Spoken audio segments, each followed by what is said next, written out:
A lot of photographers are nowadays also asked to create video content. So the next 2 episodes are for you. Today, we are tackling the other 50%, not the visual, but the sound. Hey everyone, Stephan here. I hope you're doing well. If you wondered what this massive thing in front of my face is doing, well, we are talking about sound today. In video or in film, I think we can all agree that music and sound is at least 50% of the emotion that we create. So if we have a look at this footage here, and there's just the normal sort of speak over it kind of background music, well, it doesn't do much until we switch the music on.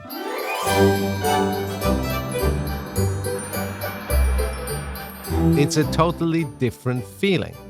So today we will talk about limiters, compressors, EQs, and all those things and how they work. So if you are a musician, if you are a sound engineer, if you are familiar with all these sort of things, then this is totally not the episode for you. So maybe or hopefully you find something else on my playlist that helps you a little bit further, and I'll see you next week when we talk about color grading video footage. But if you are just dabbling in the whole thing and you want to get better with audio, well, maybe this episode will help you. Now, before we go into the details of how a compressor works, why to EQ, and so on and so forth, why don't we start at the beginning, how to actually record audio? Now, I would assume that most of you are aware that recording with the built-in microphone on a camera is just not the way to go. It doesn't matter what brand you use, those built-in microphones, they're okay if you're really close to a camera, and if you do sort of a run-and-gun vlogging kind of thing, they might be all right. But for serious audio, you need some serious microphones. Now, how do they sound like and which one would you pick when? And then we talk about at what settings you should record. So I have my 4 colleagues here. They all look kind of similar. I don't know. Talent is hard to get these days, so they're very cheap. And they're all mic'd up with different microphones. So why don't we have a quick listen? Yes, hello. So this is an example of a lavalier microphone and a clip-on microphone, both from Rode. There's a huge difference depending on what brand you pick. There's some better, some less. Nevertheless, they're pretty much similar, be it the clip-on or the lavalier, and of course you can go up in price. But anyway, this is an example of a lavalier microphone. And this is the sound of a direct or handheld microphone. In this case, it's an all-in-one unit. It's a field recorder where we have the microphone and the recorder in one.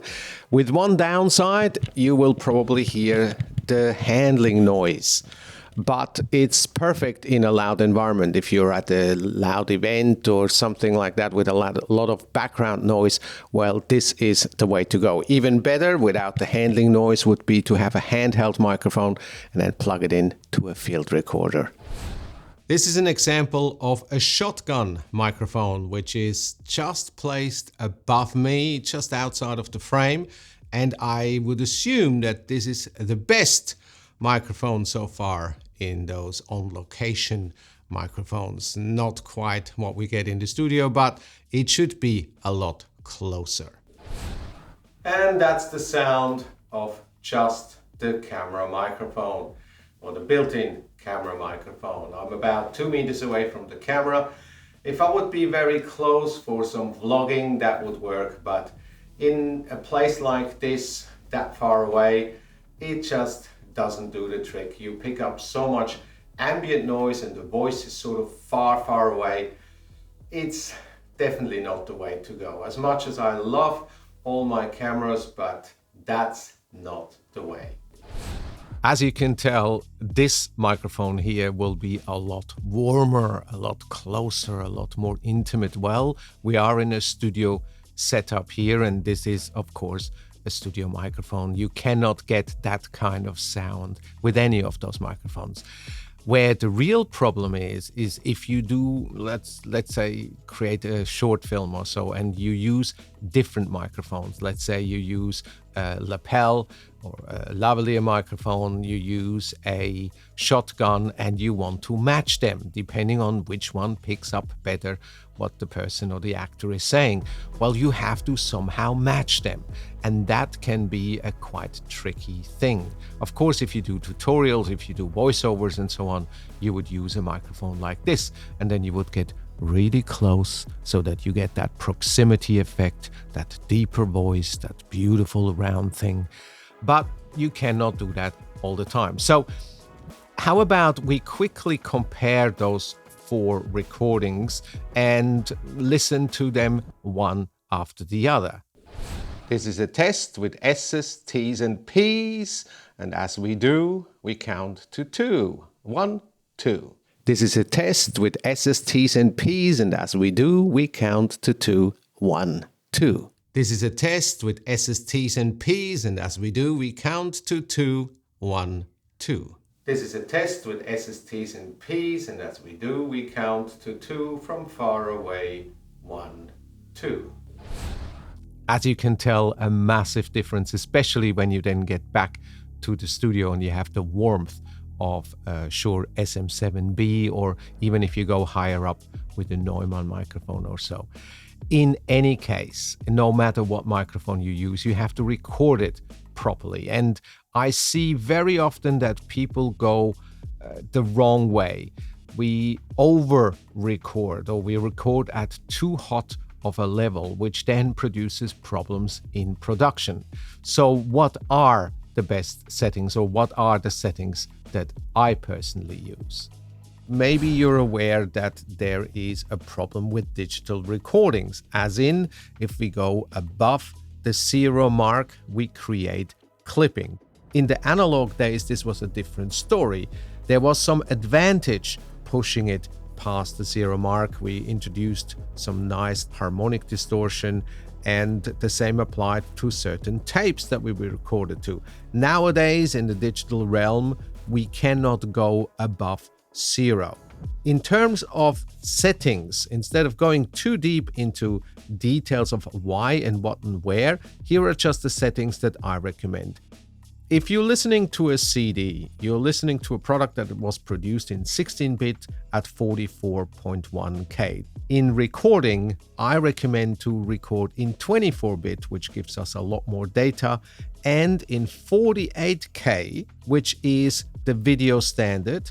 Now, the final delivery on YouTube, on Vimeo, wherever it may be, will be in 16-bit 48Ks. So at what levels should you record, be it on camera or with an external microphone, on an external recorder, doesn't matter. I personally dial it in until I'm somewhere between -12 and -6 dB.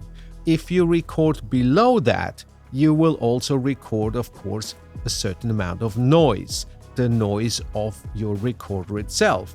So if you record, let's say, at -24, and then in post, you have to push it up to be loud enough, well, you're not pushing up just the recording, but you're also pushing up the noise. Just to give you an idea what that dB actually means, what you have to understand is that with every 10 dB, it's a doubling in the perceived loudness for our ears. So going from 30 to 40 is not just a little bit more, no, it's double as loud, or we perceive it as double as loud. You can stop here, have a look at that chart, just to give you sort of an idea of where the different levels are sitting. Now, as you record your audio, you will run into some dynamics, especially when you record a voice. Of course, we have our quiet parts, the way we tell stories, and then we have the louder parts. How to control this? Well, some recorders allow you to switch on a compressor. I, however, prefer to do this in post. So what does a compressor actually do? Now, in the olden days, looking at an analog desk, so this is as example an SSL 4000, and this would be a Neve, both have a compression section as part of their channel strip. Then there's more complex ones like this mastering compressor, which looks very confusing. So to explain exactly what it's doing and what the different settings are doing, let's keep it simple. We have an input knob that just determines the loudness that gets into the compressor, so we can turn it down or can turn it up. After we set our input level, we have to tell the compressor what levels to look at or at what level to actually kick in, and that is the threshold. The threshold determines what level and above should actually be compressed. If we set it to -30, then it means any level that is above this -30 will be compressed. Now the question is how much reduction we actually want. So this -30 is now our baseline, and everything above will be reduced by the ratio. Now ratio might be a little bit confusing looking at this 2:1, 3:1, 5:1. Just look at it this way. The first number tells you how much dB we actually have, and the second one tells you how much we want. So if 1:1 is our setting, well, there is no compression. So 1 dB over produces 1 dB over. But if we have it, let's say 3:1, that means for every 3 dB over, the compressor will return it to 1 dB over. And if we set it to 10:1, that means for every 10 dB over our threshold, we will get 1 dB in return. So now the question is, how quickly should the compressor actually kick in once a signal is detected above our threshold? And that is determined by the attack. In this case, which I like about this compressor, it doesn't have any numbers, so we really have to go by the ear.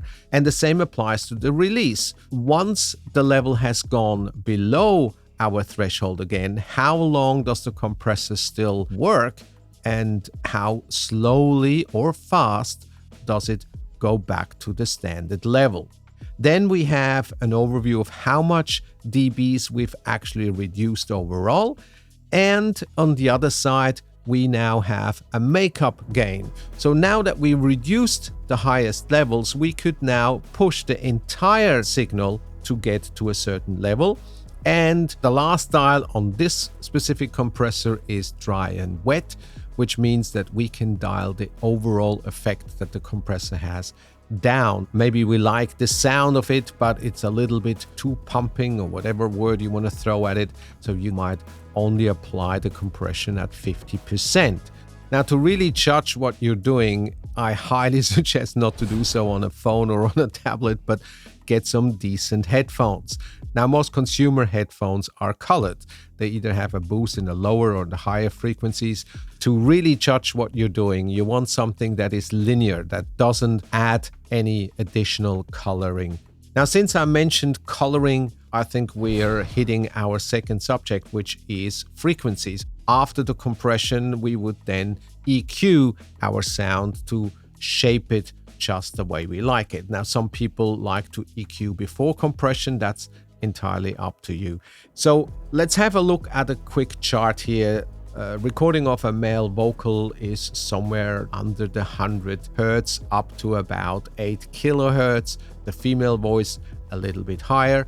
And then we have kick drum, snare, tuba, trumpet, bass, cello, violin, guitar, and an 88 keys piano, just to give you an idea of where they sort of sit in our frequency spectrum. And of course, it very much depends what notes they play.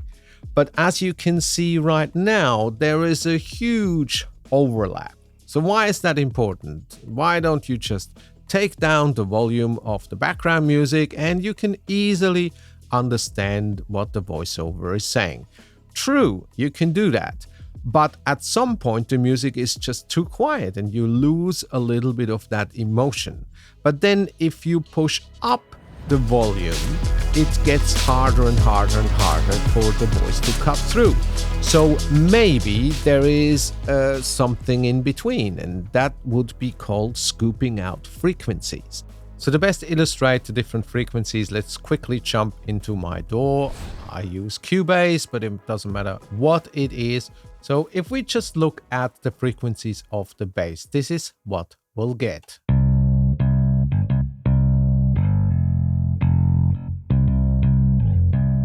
And let's compare this with the piano.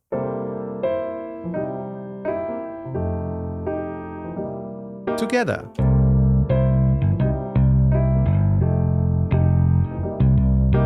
As you can tell, they work pretty well together. Now, one of the reasons why the bass line, as example, is cutting through so well in this mix is because it is compressed. So let's have a look at what is actually happening here. We have a threshold set at -10, so everything that is above -10 will be reduced. What I really like about this compressor is that you visually see what the reduction is, both in terms of where it happens in our waveform, but also how much is actually reduced.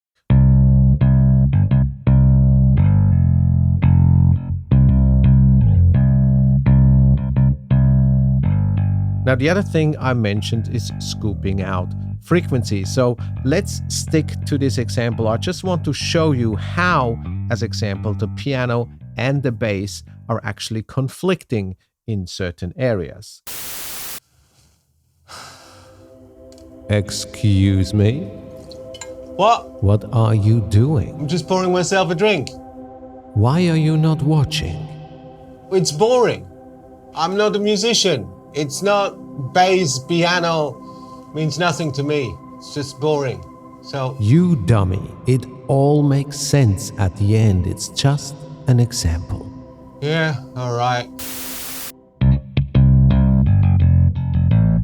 And now let's switch the piano on as well. And as a side chain, we have a look at the interference between the piano playing and our bass line. The red areas that you see are where the frequencies overlap. So in this case, you could go in and, as you've seen the red areas where those frequencies overlap, you could go into one or the other instrument and maybe take those frequencies slightly down, which then allows the other instrument to shine in this area. The other thing we have is a cue, how steep or how thin that slope is or that adjustment is, which then would be more of a corrective EQ. Now, this is something that I do very often where certain frequencies just sound very harsh and you just want to correct them when they happen. A good example for this is the violin. There's certain frequencies which I didn't quite like so much in this original recording. So how do I know which frequencies in vocals in any kind of recording? To be honest, I don't. I have certain ideas with a little bit of experience over the last 30 years. Nevertheless, I really trust my ears. And the easiest way to do it is to just take any kind of frequency, then listen to what happens, and you will find those harsh sounds very, very quickly.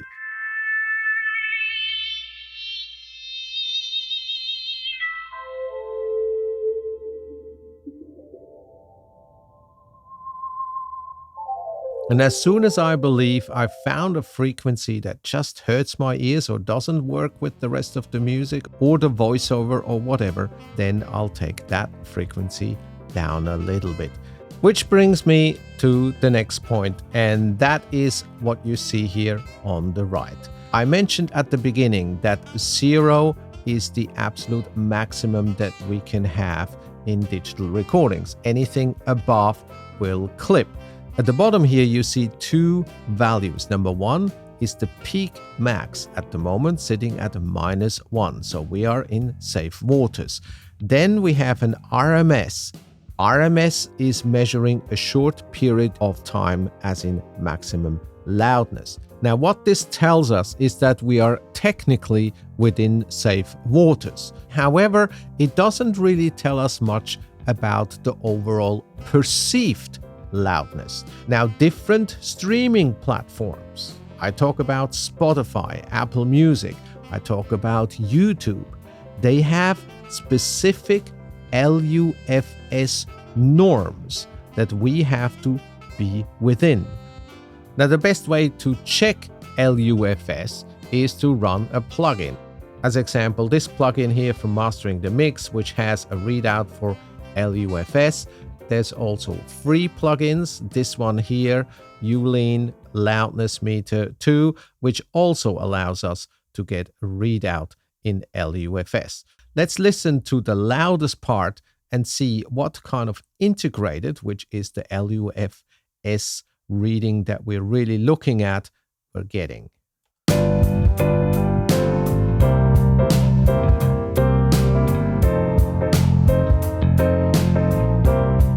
As you can see, we are at minus 16.9. YouTube, Spotify, and many others require LUFS minus 14. So in this case, we're actually quieter than we could be. So how do we now get this LUFS up to 14?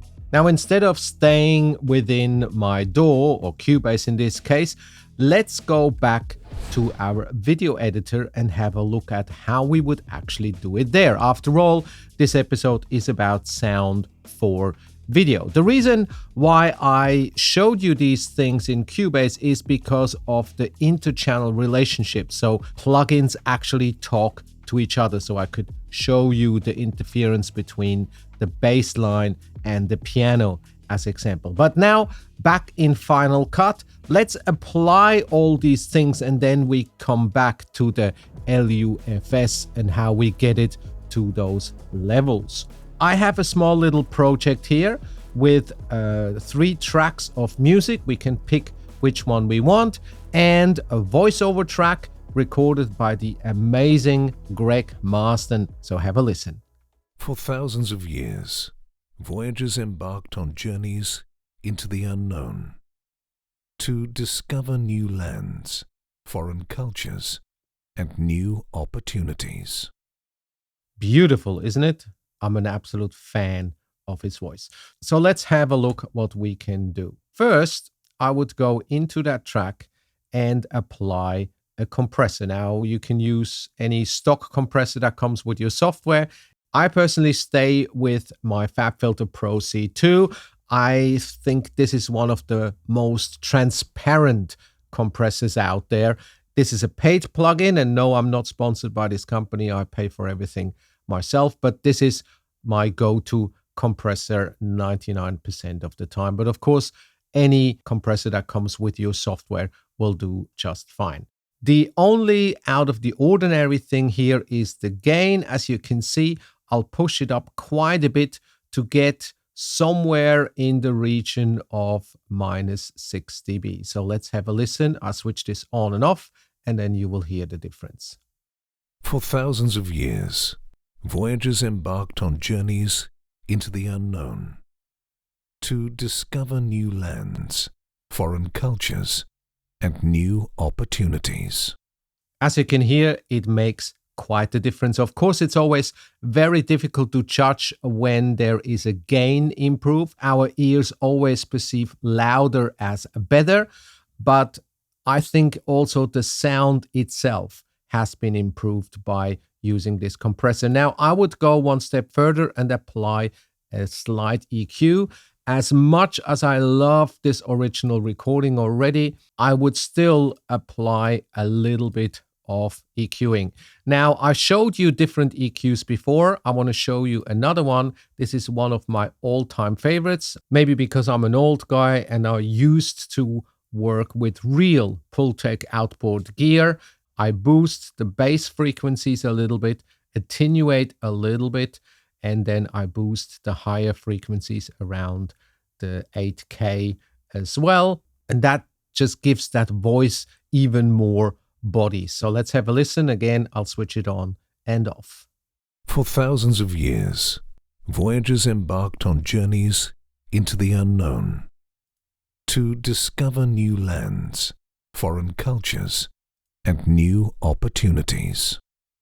As you can tell, it just adds that extra body to it. So now that we have our voiceover around the -6 dB mark, we still have a lot of headroom so we can mix in the music. Let's say we just use the first one. There's no effect currently on the music, and the music is as it was recorded at 0 dB. So if we play this, you will realize, especially when we get to the middle part where the music really comes in, that the voice gets lost. For thousands of years, voyagers embarked on journeys into the unknown to discover new lands, foreign cultures, and new... So as mentioned at the beginning, of course, we can take the volume down. So let's say we play it somewhere around the -15 dB mark, and that will give some room for the voice. However, the impact of the music will, of course, also go down a little bit, or the emotional impact. For thousands of years, voyagers embarked on journeys into the unknown to discover new lands, foreign cultures, and new opportunities. Sounds already pretty good, but I think we can go even a step further. Get the music a little bit higher up, but we have to scoop out some of the frequencies where Greg's voice sits. In this case, I use this stock EQ that comes with Final Cut Pro, and as you can see, I scooped out around the 2K mark, quite a big chunk, but then I boosted a little bit in the really sub-low frequencies. This really kicks in when you listen to it with subwoofers. On a headphone, you probably don't even hear that little boost here. But the important part is this scoop here, which really allows Greg's voice to sit in the mix. And now that we have this EQ switched on, we can push up the volume, and that's exactly what we want. For thousands of years, voyagers embarked on journeys into the unknown to discover new lands, foreign cultures, and new opportunities, to experience the new and the different, to meet new people, their ideas, beliefs, their way of life. Now this whole production has some weight, it has some emotion, and we have the music pretty much matched with the vocals while we still understand every word he's saying. Let's switch this music off and go to another track just to give it a different nuance. And this has this exact same EQ applied. For thousands of years, voyagers embarked on journeys into the unknown to discover new lands, foreign cultures, and new opportunities. Isn't that beautiful? Out of nowhere, this whole clip got a much more, I guess, uplifting feel to it. If we would switch that EQ off, we would have to turn down the music a lot and we would lose that impact. So from this uplifting feel, how about we choose something that is a little bit more dramatic, just to change the overall feel yet again. For thousands of years, voyagers embarked on journeys into the unknown to discover new lands, foreign cultures, and new opportunities. Amazing what impact the change of music can have to a narrative. So let's go back to that middle track. I like the happiness and uplifting feeling to it. And we also have to come back to the LUFS, which we discussed in Cubase. Now, depending on what software you use for your video editing, you may or may not have a master bus where you can apply your plugins to check LUFS and also adjust the overall levels. Unfortunately, Final Cut Pro does not have channel mixes or a master bus. Now, the way to do it in Final Cut Pro is that you have to finish your edit, and then once you finished your edit, you would create a compound clip, which creates one mixed clip. And now on top of this, we can apply our effects. So in this case, let's go into our effects rack. Under audio specialized, there is one that is called multimeter. You could use whatever you like. The multimeter is quite a cool little thing that shows you both peak, RMS, and LUFS as well. Now, I'm not sure if this multimeter is part of the Logic suite or actually comes with Final Cut, but you can use any kind of meter that shows you the LUFS like the ones we've seen in Cubase before. For thousands of years, voyagers embarked on journeys into the unknown to discover new lands, foreign cultures, and new opportunities, to experience the new and the different, to meet new people, their ideas, beliefs. So we're sitting at -18 LUFS. That means we are a lot quieter than we could be. So let's set this marker here to -14. And how do we get this up now to that level? Well, there's several ways. You can use any kind of plugin that can push up the gain. My favorite for this task would be the Maximizer from Ozone, or Isotopes Ozone. Now, I've added it to the stack. Now, it's important that this sits before the meter so that the meter actually represents what changes that we apply. So let's play this again. Let's open the Maximizer here. And then within Maximizer, I want to make sure that I switch on True Peak to really protect them. I want the ceiling to be -1 dB. And then I will push the threshold until we reach our goal of -14 LUFS. For thousands of years, voyagers embarked on journeys into the unknown to discover new lands, foreign cultures, and new opportunities, to experience the new and the different, to meet new people, their ideas, beliefs, their way of life. So around a -6 dB threshold here. And there you go. We've went through EQ compression. We went through LUFS loudness standards, and we went through maximizing and meeting the standards or requirements by the different platforms where we share our videos. With that said, let's have a look at our final creation. For thousands of years, voyagers embarked on journeys into the unknown to discover new lands, foreign cultures, and new opportunities, to experience the new and the different, to meet new people, their ideas, beliefs, their way of life, and to expand our own views and horizons. Well, I hope that was a little bit helpful. If you like what I do here on a weekly basis, why don't you subscribe to the channel, hit the bell icon so that you always get notifications. And if you have any suggestions or questions, leave them in the comments. I read them all. Well, that's it for this week. Next week, we're talking about grading video footage. That should be interesting. And until then, thanks for watching, and I'll see you next week. Yeah, all right. Well, Do you whatever. even know who you are talking to? Yes, I know.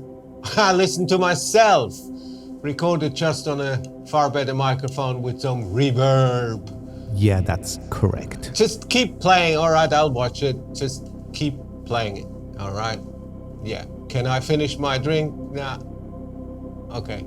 Just play it. Just. Yes, I watch it.